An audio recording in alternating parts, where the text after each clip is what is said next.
Bonsoir.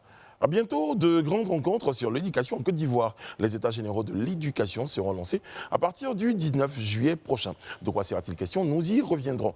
Et ce soir, nous parlerons d'auto-école et de permis de conduire. Notre invité du talk est Guillaume Coco. Il est président de l'Union nationale des auto-écoles de Côte d'Ivoire. Ici, vous le savez désormais, on décrypte, on analyse l'information comme vous l'avez toujours souhaité. Bienvenue dans notre live talk.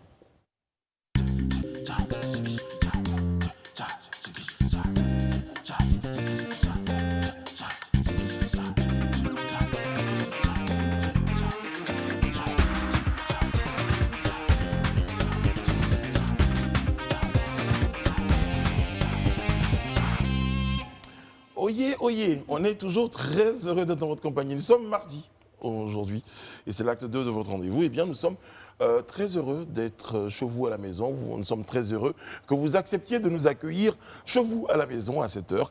On est à l'heure du dîner. Hein. Donc, du coup, on est content de partager ce moment-là en famille, ce moment avec tous nos téléspectateurs. Quand je dis nous, eh ben, c'est moi et toute ma team. Bonsoir, M. Kouachi, comment allez-vous? Bonsoir, bien, merci et vous? Très, très bien. Vous connaissez la définition de l'abacos? De là? L'abacos? Non. Vous savez, il y a une tenue qui s'appelle l'abacos? Non. En fait, à un moment au Congo, au Zaïre à l'époque, ils portaient des costumes. Ils n'ont plus voulu en porter. Ils ont décidé de porter une tenue qui n'était pas un costume. Donc, abat les costumes, ça donnait abacos. Ok. Très bien. Instruis-nous, instruis-nous, Brice. Je ne vais pas mourir idiot ce soir, merci beaucoup. Ouais. Je vous en prie, je vous en prie. C'est avec plaisir, c'est avec plaisir. Tu devrais parce que vous avoir n'avez une plus rubrique, votre, tu vous n'avez pas sais. votre veste aujourd'hui. Non, Brice, tu devrais avoir une rubrique. Ah oui, Instruisons-nous. très Le bien. saviez-vous? Petite minute, tu vois, d'instruction comme ça. Abacos. Abacos. Ouais. Abacos. Nancy, comment allez-vous? Bonsoir, Brice. Ça va très bien, et Très toi? bien, très très bien. Rabia Diallo, comment ça va? Bonsoir Brice. Très bien. Madame Diallo, justement, vous avez une bonne nouvelle à partager avec nous. Hein. Aujourd'hui, c'est pas la petite info, c'est l'info. C'est la Rabia. grande info. Alors l'info, c'est que la fête de la Tabaski, donc l'Eid el-Kabir, sera fêtée le mardi, Inch'Allah, 20 juillet. Donc voilà, ce sera la fête, ce qu'on appelle la fête du mouton. Et donc voilà, Très bien. vous êtes tous invités. Très bien. Et les cocos, C'est un moment préparez de vos fourchettes. partage, hein, c'est cela? Un moment de partage, un moment de rappel aussi du sens du sacrifice, du sens de la foi. Et voilà, surtout un moment de foi également. Donc, bien. voilà. Donc, Et de on a joie. l'information du COSIM. Oui, C'est bien important de exactement. le dire. Merci, Madame Diallo. En tout cas, le jour même, on aura l'occasion, Inch'Allah, hein, comme vous direz. De venir partager le mouton avec moi. Très bien. Bon, on va commencer avec notre point d'actualité du soir et c'est maintenant. Eh bien, appelé de tous les vœux, annoncés à grand renfort de publicité, eh bien, je pense que les choses sont en train de se mettre en place du côté de l'éducation nationale, parce qu'il n'y a pas qu'il y avait le feu à la maison, mais il y avait un vrai besoin de ces états généraux. Et je pense que Madame la ministre Maria Toukone a bien entendu les soupirs, les cris de cœur, les interpellations, les alertes des uns et des autres. Et bien, comme je disais, les choses sont en train de se mettre en place. Ces états généraux-là sont en train de pointer du nez. Exactement, on en avait longtemps parlé, et bien ça y est, on en connaît la date. Le lancement des États généraux de l'éducation nationale est prévu le lundi 19 juillet 2021 à Abidjan. Alors ça va se faire en présence du Premier ministre, chef du gouvernement Patrick Hachi, mais aussi de la directrice adjointe de l'UNESCO chargée de l'éducation. Alors durée des assises autour de 6 mois. L'enjeu est de taille puisqu'il s'agit ici d'aboutir à un cadre de dialogue permanent au profit de l'école ivoirienne et un dialogue notamment qui se veut inclusif, puisque tous les acteurs bien sûr seront concernés et toutes les problématiques seront analysées. Donc des objectifs qui ne sont autres que de co-construire un pacte social en faveur d'une école ivoirienne centrée sur la réussite des élèves et l'appropriation des valeurs. Alors c'est très important. Hein. Il s'agira ici de faire un bilan, un diagnostic et de rentabiliser ou capitaliser même les investissements qui ont été faits dans l'éducation nationale en Côte d'Ivoire, mais aussi de réconcilier l'ensemble des acteurs directs avec la culture du mérite, de l'excellence, de l'exemplarité et du travail. Donc on va aussi, et je pense qu'ils vont aussi porter un regard sur le système actuel, au regard de tout ce qu'on a pu observer ces derniers temps, tout ce qui a pu être décrié. Et je pense que c'est basé même sur ce genre de constat que la ministre justement a mis en place ces états généraux, eh bien voici entre autres quelques objectifs de ces états généraux. Serge et moi, on va faire notre washi tout à l'heure. Hein. Parce qu'il y a un moment donné, oui. on a froncé un peu les sourcils à un moment. Mais on vous dira pourquoi. Madame Diallo, des informations complémentaires? En fait, moi, ce qui m'a vraiment marqué, c'est le fait que dès le départ, qu'ils annoncent les couleurs en expliquant que ça sera dans une démarche franche et objective. C'est vraiment des valeurs qu'ils mettent déjà en avant.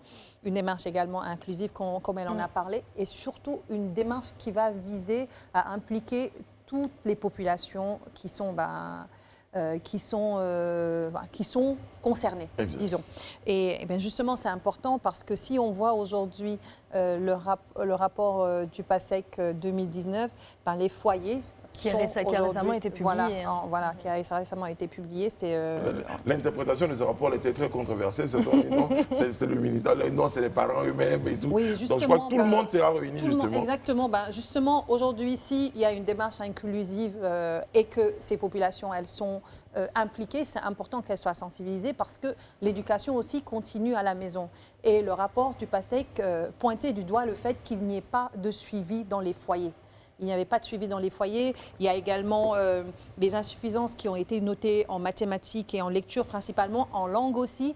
Un niveau faible des infrastructures. Justement, donc ça tombe bien qu'il parle aujourd'hui d'un diagnostic et d'une capitalisation de ces infrastructures, de ces investissements-là plutôt. 82% des élèves en Côte d'Ivoire, on se rappelle, en début d'année scolaire, en début de primaire, sont incapables de lire 20 mots en 1 minute.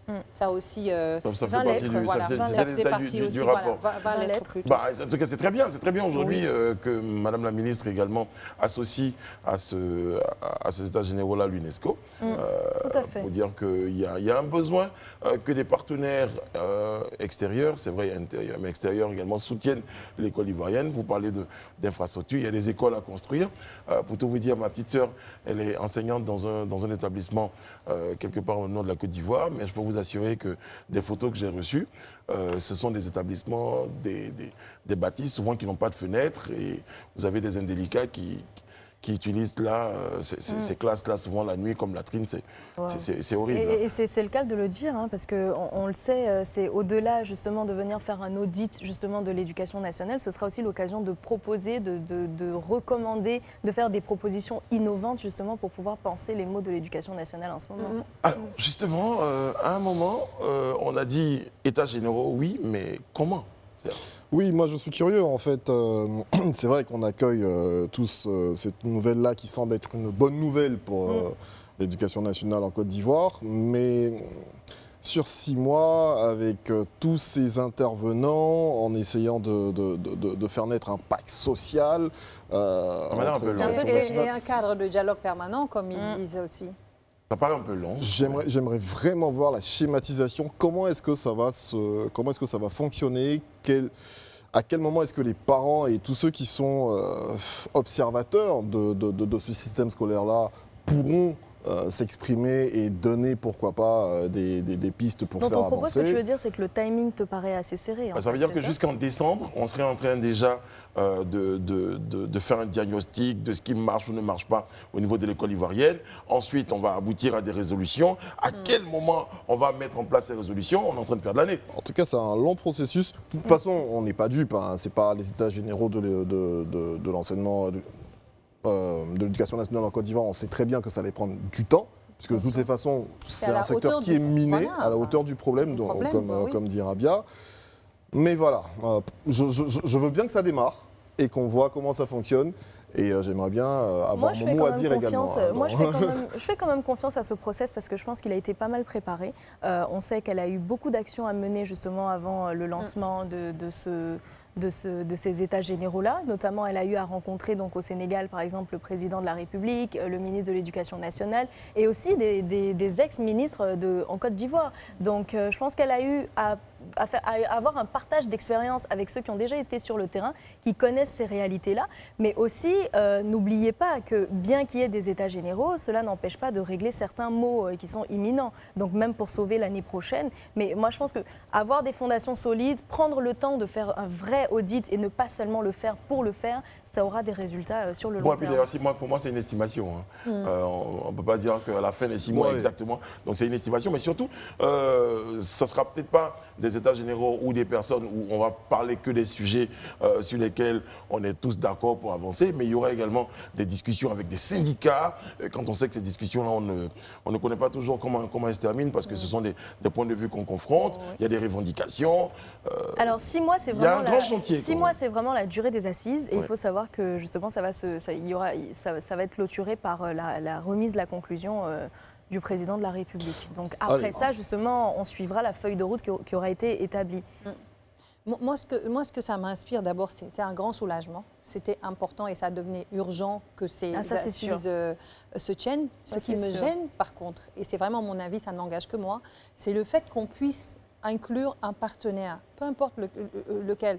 Aujourd'hui, on sait que les États et les gouvernements ont un mode de fonctionnement qui n'est pas forcément le mode de fonctionnement d'une organisation internationale qui va venir peut-être avec un budget, qui va venir avec des procédures. Qu'est-ce qui vous gêne Et ce qui me Bien. gêne, c'est qu'aujourd'hui, l'État ait les mains liées, par exemple, sur certaines décisions qui devront se prendre et qu'il ne pourra pas prendre tout seul parce qu'il y a un Pourquoi partenaire. Pourquoi vous avez l'impression que l'État est mains liées? Ce que je veux dire, c'est qu'aujourd'hui, les processus, on en a déjà parlé, les procédures ne sont pas forcément les mêmes. Aujourd'hui, si on a un partenaire, on considère que ce partenaire-là va nous financer, va nous aider.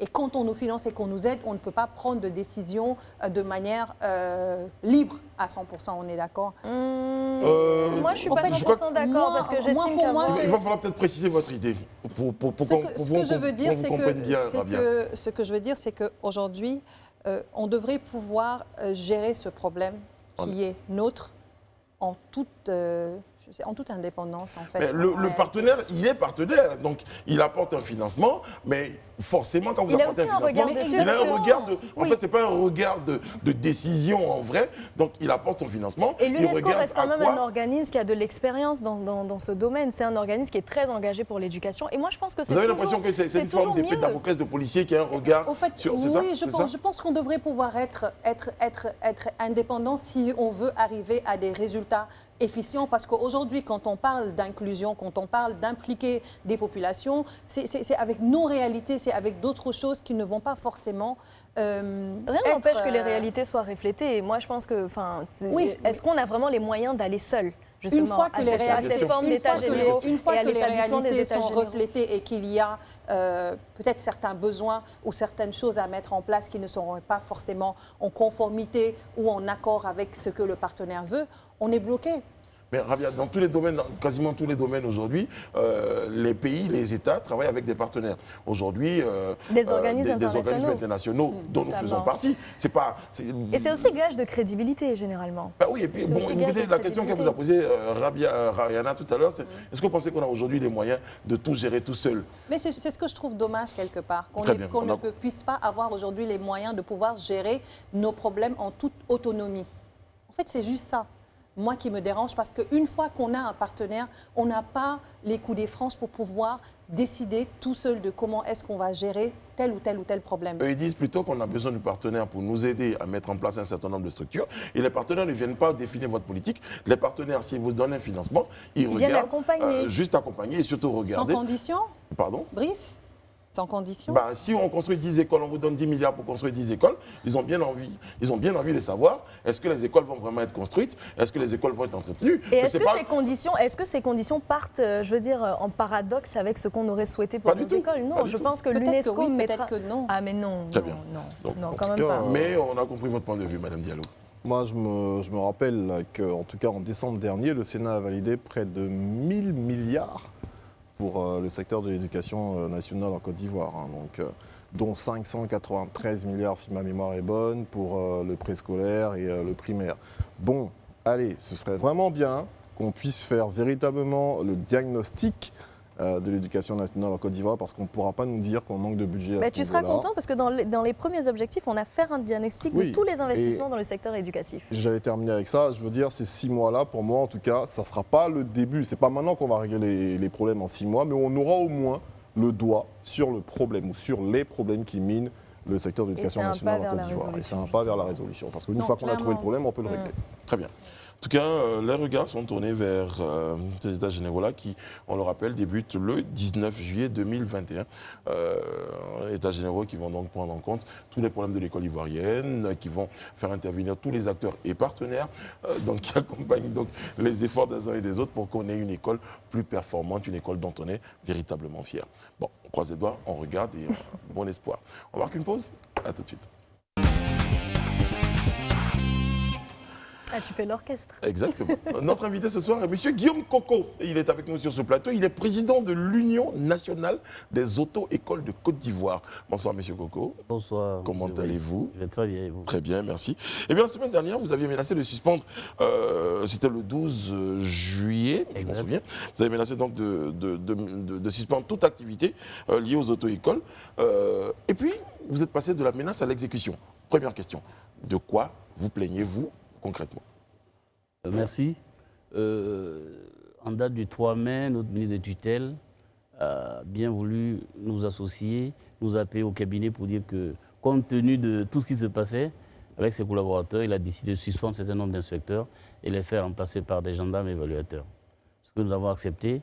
Et derrière ça, derrière cette décision, il avait déroulé un plan, un chronogramme d'exécution de certaines mesures qui devaient permettre de soulager les auto-écoles qui sont après toutes les entreprises. Donc, au vu de tout ce qui s'est passé, après plusieurs discussions avec la tutelle et la DGTTC, qui est la Direction des transports terrestres de la circulation, ne voyant pas les mesures arriver, et comme ça nous mettait dans une position un peu délicate, parce que l'été, c'est là où les jeunes passent le plus de permis, on s'est dit, si on ne travaille pas, il vaut mieux arrêter, parce qu'il ne faut pas faire ça. Enfin, tout à l'heure, j'ai parlé de menace, donc menace de grève, et puis vous êtes parti en grève.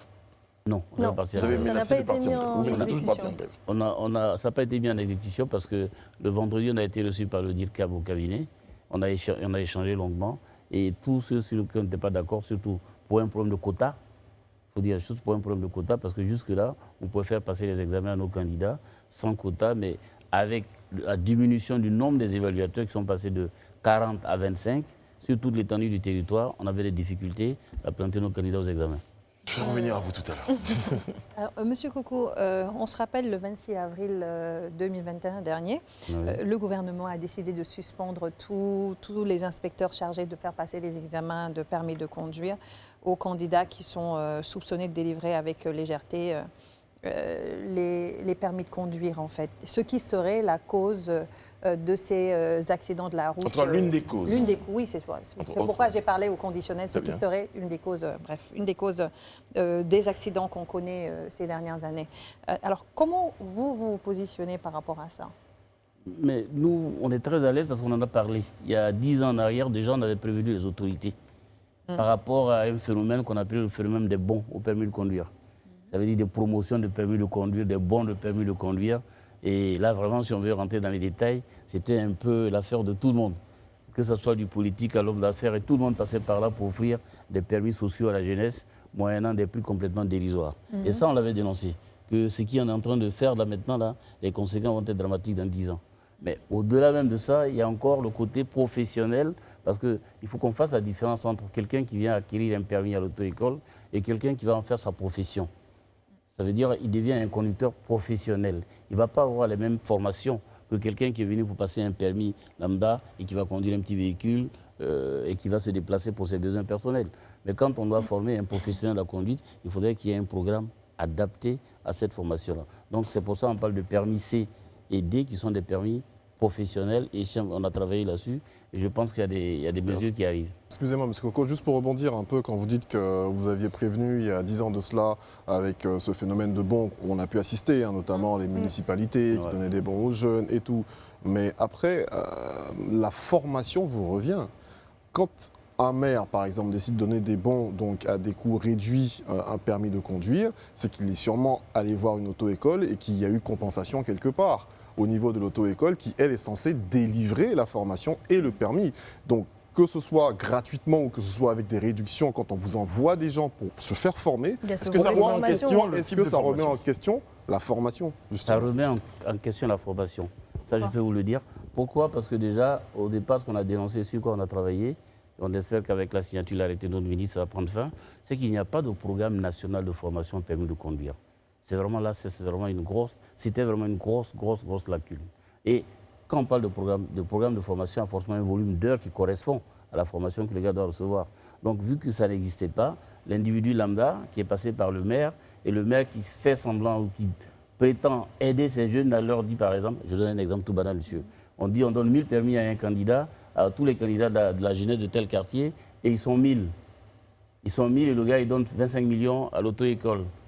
Ça fait quoi? Ça fait même pas 10 000 francs, ça ne fait même pas le permis de conduire. Avec quoi? Il doit pouvoir inscrire ces gars-là déjà dans la base de données et après les former. Mais pour les former, il y a quand même des charges. Mais ça veut dire excusez-moi, Oui. ça veut dire que le maire, prenons votre cas pratique, le maire décide donc de donner 25 millions. Et vous vous rendez bien compte, quand vous recevez les 25 millions, Que ça ne ne vaut sera pas. pas suffisant Oui. pour pouvoir accorder une formation adéquate, mais vous récupérez quand même les 25 Vous millions. acceptez de délivrer Alors, le permis? là où le problème il est beaucoup complexe, c'est vrai, vous avez raison de poser cette question. C'est-à-dire, dans un premier temps déjà, vu qu'il n'y a pas de programme, la plupart des auto-écoles, il faut le reconnaître, je ne peux pas fuir mes responsabilités ici, se sont dit, mais si le maire dit qu'il veut aider la jeunesse, on va pouvoir travailler avec. Et donc, le nombre de leçons était insuffisant, le niveau de conduite était insuffisant. Mais donc, il faut le dire. c'est la Donc, ça veut dire responsabilité que des écoles, ben, des c'est auto-écoles à ce partagé. moment-là. C'est partagé Oui, mais parce c'est qu'après, partagé, mais il n'y a pas que le problème de bon, parce que les résultats se voient sur la route avec tous les accidents routiers qu'on a connus. Et au-delà de ça, on entend la population crier à la fraude et à l'obtention de permis qui n'ont même pas été donnés par des maires, par des bons, à l'obtention de permis de façon frauduleuse. Est-ce que quelque part, ce n'est pas un désaveu pour vous, les responsables parce que d'auto-école? ce n'est pas un désaveu pour l'auto-école, parce que si chaque fois qu'on pose le problème, il est suffisamment Oui, mais ça, c'est le clair, problème de ça veut bon. dire Mais que, en je veux dehors dire, de ça, en dehors on a même des des problèmes de problèmes de bon, fraude. vous savez qu'il y a une formation et une évaluation. On est d'accord là-dessus? Oui. Mais quelle que soit la formation que je vais donner, tout à l'heure je vous ai entendu discuter, quelle que soit la formation que je donne, Alors, je vais quelle prendre un que cas soit- il y a- pratique. il y Je a vais une prendre un cas évaluation. pratique. Lorsque je passais mon permis de conduire, moi j'ai fait toute la formation. Ouais. Je suis le type d'élève studios pour pas trop me vanter. J'ai bossé tout mon code de la route, Merci, etc. c'est Et quand bien. je suis arrivée à l'évaluation, on m'a pas posé une seule question sur tout ce que je faisais. On m'a juste demandé est-ce que tu veux donner quelque chose et passer. Et donc moi j'ai dit non naturellement. On m'a fait faire mon test en peut-être 30 secondes. On m'a juste demandé de démarrer une camionnette. J'ai démarré la camionnette, j'ai avancé sur à peine 1 mètre, et puis on m'a dit que j'avais passé mon test. Alors, J'avais pas reçu de bon. il faudrait constituer la chaîne des responsabilités. Exactement. Vous voyez? Parce que là, on est en train de parler d'une formation et d'une évaluation. Ça, on a beaucoup débattu là-dessus, on s'est beaucoup renvoyé la balle pendant pas mal de temps. Et là, maintenant, on se dit qu'on est dans le même bateau, il va falloir qu'on se regarde en face pour travailler. Donc, nous, on est allé en séminaire. Parce que c'est vrai que la responsabilité de l'auto-école est engagée. Ça, je le connais, parce que c'est nous qui formons. Mais moi, dans la mesure où je forme un candidat, si je dis que le candidat il est prêt et qu'il voit que l'évaluateur lui dit qu'il n'est pas prêt, il le fait échouer. Oui, Dans moi, j'ai votre déjà cas- assisté à des gens qui dans payent votre l'école cas- de formation et dans qui ne votre- se font pas former et qui vont à l'évaluation, par Mais contre. oui, mais parce justement, qu'ils c'est ce savent que je déjà disais. conduire. C'est ce que je disais. Non, mais même savoir conduire, c'est encore trop dire. Parce que savoir conduire, c'est peut-être déplacer un véhicule. Pour moi, savoir conduire, il y a des niveaux de compétences qu'on apprend à conduire. Hein. Parce que là, il y a la maîtrise du véhicule, il y a le respect de la signalisation. Quand on est il y a formé. voilà, quand on est formé. Donc, le gars qui ne maîtrise pas un véhicule, comment est-ce qu'il va être sur une chaussée? Il est dangereux pour lui et pour les autres. Très bien. Monsieur Guillaume Coco, on va revenir à votre union. Aujourd'hui, combien d'auto-écoles vous avez au niveau de l'union? À peu près 400. On a à peu près 500 qui sont fonctionnels et 400 qui font partie à peu près de l'union. De ce que je pense avoir entendu, c'est qu'il y a parmi, si vous êtes en union, ça veut dire qu'aujourd'hui, il y a des auto-écoles qui fonctionnent de façon parallèle, sans véritablement d'autorisation depuis un certain nombre d'années. Vous confirmez cette information? Non, on ne peut pas. C'est assez, quand même c'est assez rigoureux parce que la porte d'entrée du permis de conduire aujourd'hui en Côte d'Ivoire, c'est par l'auto-école. Avec la plateforme de CGI, la Cupus Afrique, on oublie de passer par une auto-école, faire une préinscription en ligne et après, aller la faire valider en se rendant à la Cupus. Donc, quelqu'un ne peut pas... Il faut une clé. Donc, quelqu'un ne peut pas être en dehors du système pour pouvoir faire une auto-école. À moins qu'il y ait une complicité entre Avec cette une autre auto-école-là, auto-école. avec une auto-école et avec... Je ne veux pas jeter la thème sur les Donc gars. toutes les auto-écoles de Côte d'Ivoire aujourd'hui ont des autorisations d'exercer. D'exercer, Certifié. certifiées. Ok. Très bien. Parce qu'elles sont réceptionnées et qu'on donne un agrément.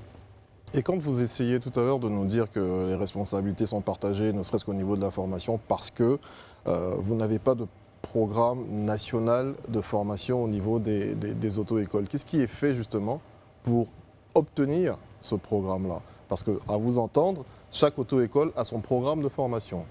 Exact. C'est ce qui se faisait avant.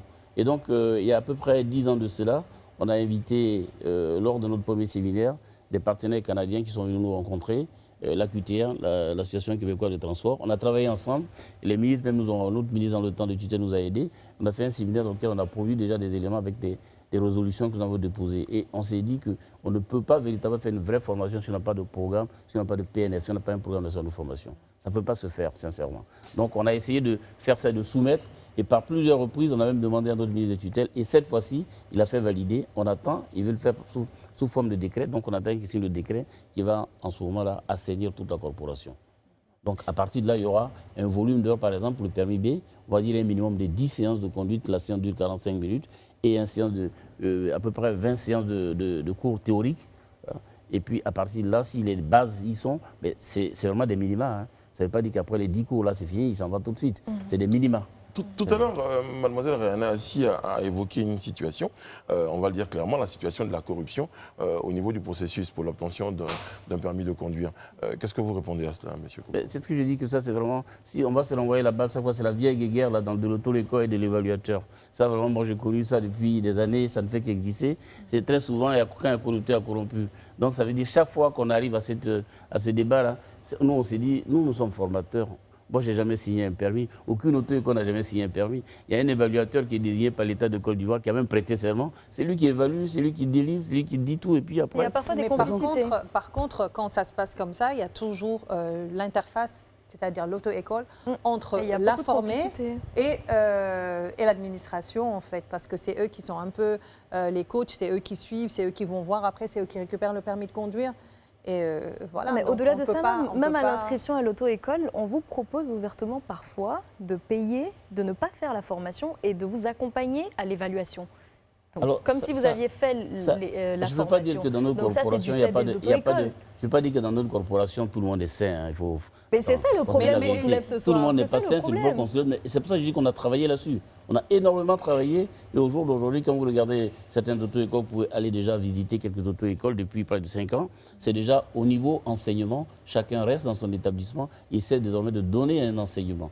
Même, on refuse parce que très bientôt, il va avoir l'obligation de donner un minimum de cours en théorie, en code, avec des éléments, des manuels qui vont accompagner parce que ça doit être signé, comme quoi il a fait réellement ces 10 heures et qu'on va l'évaluer en fonction. Ça veut dire que vous Avant étiez bien tout rendu ça, ça compte, n'existait pas. bien rendu compte qu'il y Ça avait n'existait une pas. situation comme ça.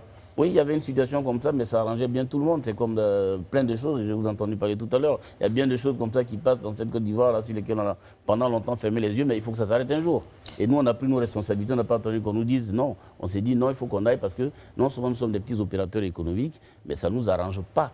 Ça ne nous arrange pas. Pourquoi vous alliez jusqu'à menacer d'aller en grève? Ça veut dire que vous avez peut-être l'impression de ne pas être entendu?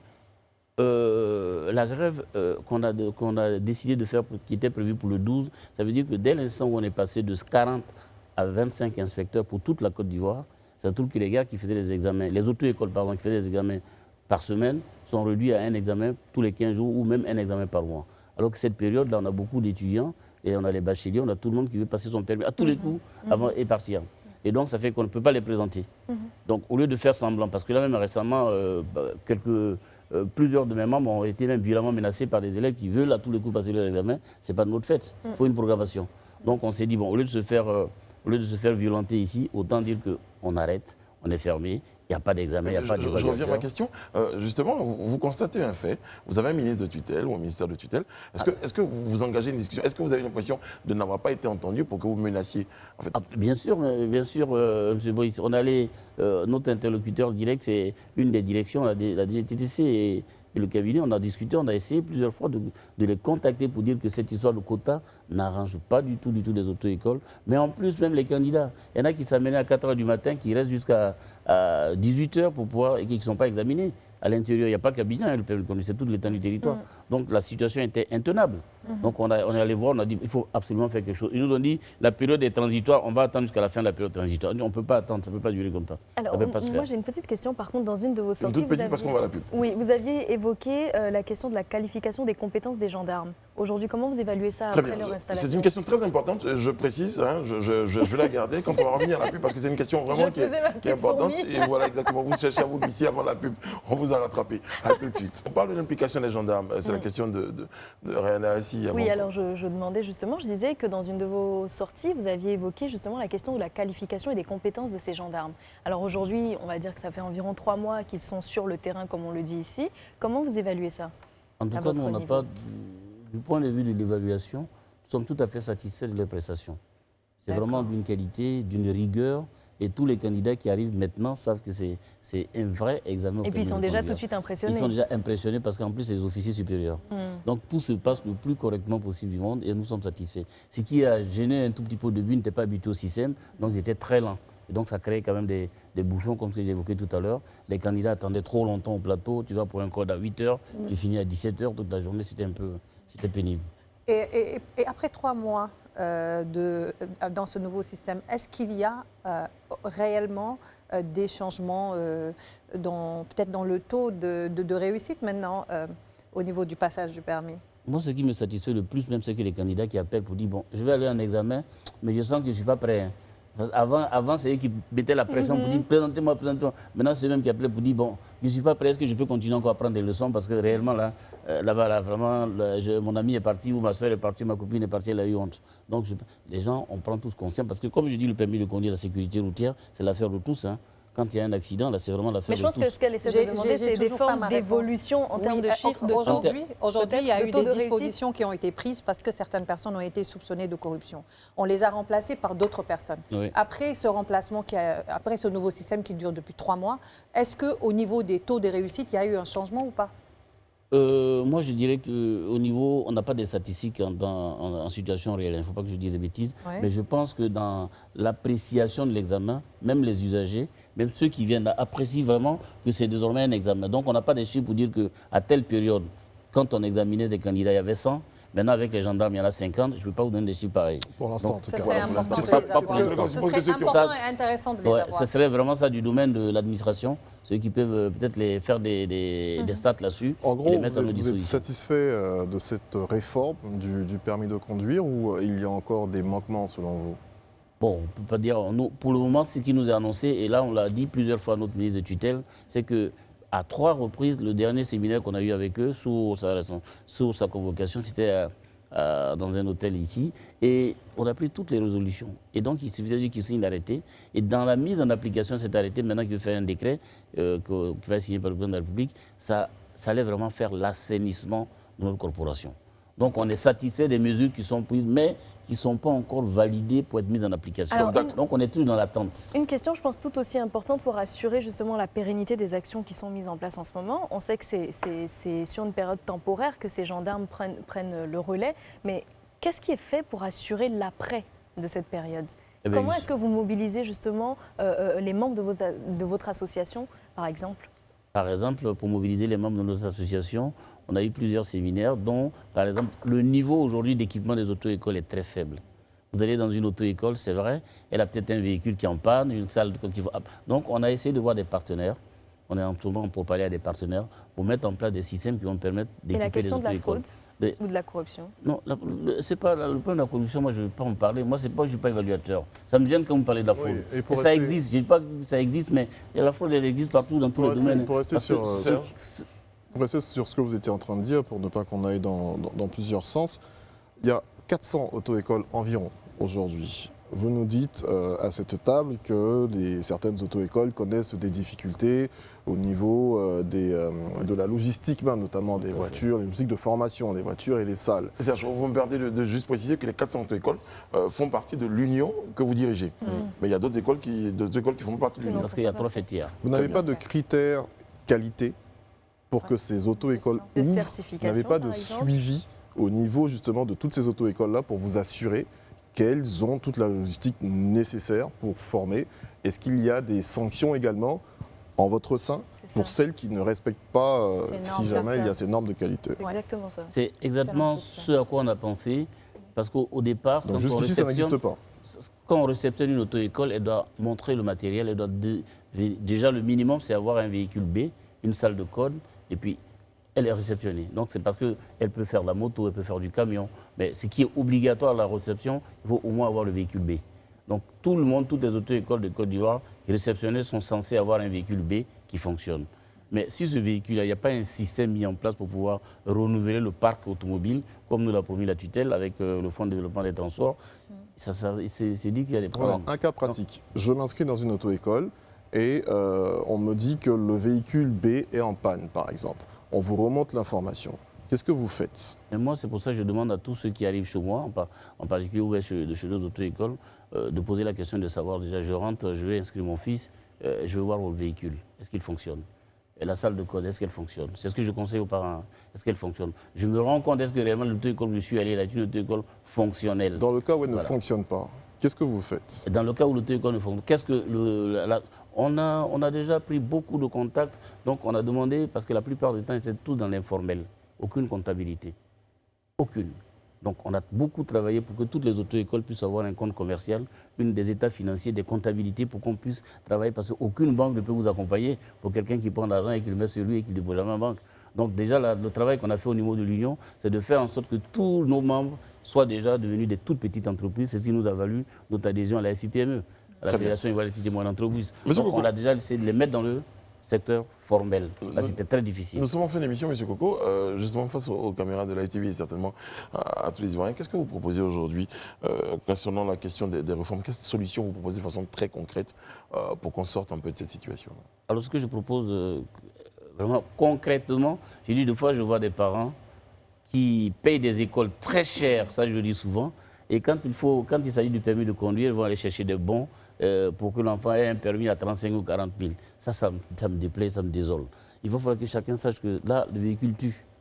Donc, ça veut dire qu'il faut aller vers des auto-écoles à peu près crédibles, prendre tous les renseignements, même si on vous dit 35 000 ou 40 000. Je veux bien, s'il veut faire du permis social, mais demandez-lui, avec 40 000, là, mon fils aura droit à quoi? Combien de leçons de code, combien de leçons de conduite? C'est quoi la formation?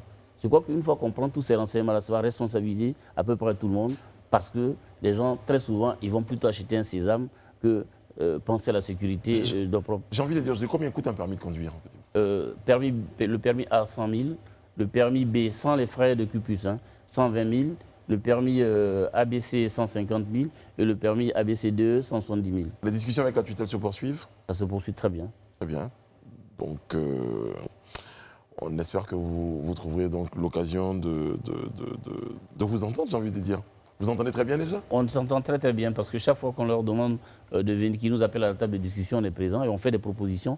On n'est pas que dans la dénonciation, on propose. On propose énormément. C'est d'ailleurs ça, au mois de septembre, nous allons faire un séminaire à Yamoussoukro sur la problématique des accidents de la route, les auto-écoles face à la problématique des accidents de la route. Parce que depuis 2014, ça ne cesse d'augmenter, le nombre d'accidents et de victimes sur la route.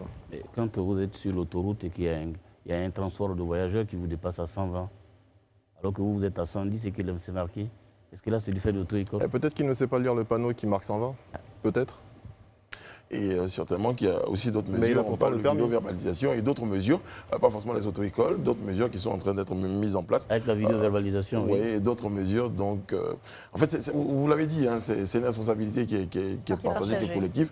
Donc, l'indiscipline de certains conducteurs, le manque de formation, parce que vous parlez de bons, et puis tous les outils qu'il faut mettre en place pour pouvoir gérer cette question de circulation. On a beaucoup de choses à dire. Je crois certainement qu'on aura d'autres occasions de vous retrouver sur notre plateau. Merci. Et puis, nous, on voulait juste vous dire merci d'être passé.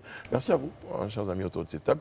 On va vous donner rendez-vous, téléspectateurs, demain, sur ce même plateau-là, pour un autre numéro du Live Talk. Prenez soin de vous et des autres.